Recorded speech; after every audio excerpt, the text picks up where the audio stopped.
Hello বন্ধুরা, এটা ছিল আমার 29 নভেম্বরের কাজ। আমার একটা রিসেপশন ব্রাইড সাজানো ছিল। বুকিংটা অবশ্য বরমশাইয়ের তরফ থেকেই এসছিল, আর সে বলেও দিয়েছিল যে তার নববধূকে সে কীরকম রূপে দেখতে চায়। আর সে এসছে সুদূর ঝাড়খণ্ড থেকে। আমার তার সাথে এর আগে কোনো দিনও যোগাযোগ হয়নি, তাই একটু টেনশানে ছিলাম যে কীরকম কী হবে না হবে।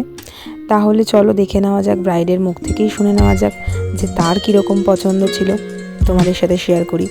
বলো কেমন কি চাইছো? একদম হালকার মধ্যে দেবে। আচ্ছা, খুবই হালকা, আমার ভালো লাগে যেন তোমার উপরই ডিপেন্ড করছে, তুমি ঠিকঠাক করে দেবে। আমাকে না একটু আইলাইনার একটু টান হবে। আচ্ছা আচ্ছা, ঠিক আছে ঠিক আছে, ভালো লাগে। আচ্ছা আচ্ছা, বাকিটা তোমার উপর। ঠিক আছে ঠিক আছে। যেহেতু ও খুব সফটের মধ্যে মেকওভারটা চেয়েছিল, বিকজ ওর রিসেপশনের পুরো আয়োজনটাই হচ্ছে ওর বাড়ির মধ্যেই করা হয়েছিল, তো আমি সেই হিসেব অনুযায়ী ওকে একটা সফটের মধ্যে আর সিম্পল যেরকম ও লাইনার চেয়েছিল একদম সেই রকমভাবেই আমি অ্যাকোরেট করার চেষ্টা করেছি। তোমার কেমন লাগছে সেজে? আমার খুব পছন্দ হয়েছে। আচ্ছা ঠিক আছে, একদম তোমার মনের মতন হয়েছে তো?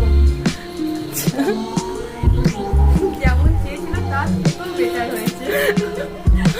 আচ্ছা, thank you thank you thank you. তোমরা তোর মুখ থেকে শুনেই নিলে যে ওর মেকওভারটা কেমন লেগেছে, আর তোমাদের সামনে এখানে আমি কিছু ফটো শেয়ার করলাম। তোমরা আমাকে জানিও যে তোমাদের কেমন লাগলো, আর এরকম সুন্দর সুন্দর মেকওভার যদি তোমরাও পেতে চাও তাহলে অবশ্যই আমার সাথে যোগাযোগ করো। আমার স্ক্রিনে দেওয়া যে নাম্বারটা, সেখানে আমার সাথে কন্ট্যাক্ট করতে পারো।